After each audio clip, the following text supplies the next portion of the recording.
புரியும்படி சொல்லுகிறேன். ஆவியானவர் போராடுகிறார் நமக்காக. எப்படி போராடுகிறார்? மாம்சத்துக்கு உட்பட்டு எதை எதை செய்யணும்னு நினைக்கிறோமோ அதை அவைகளெல்லாம் செய்ய விடாமல் தடுக்கிறார். எவ்வளவு பாக்கியம் இல்ல? நமக்காய் கொடுக்கப்பட்ட தேற்றரவாளனுக்காய் ஸ்தோத்திரம் செலுத்துங்கள். ஆமென்.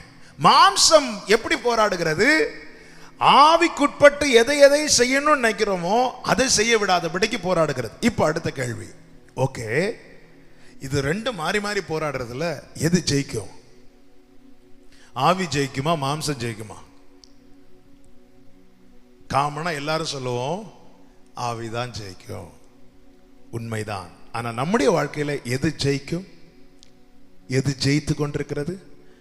நம்முடைய வாழ்க்கையில எது ஜெயிக்கும் என்பதை தீர்மானிக்கிறது ஆவியோ மாம்சமோ அல்ல, நாம தான்.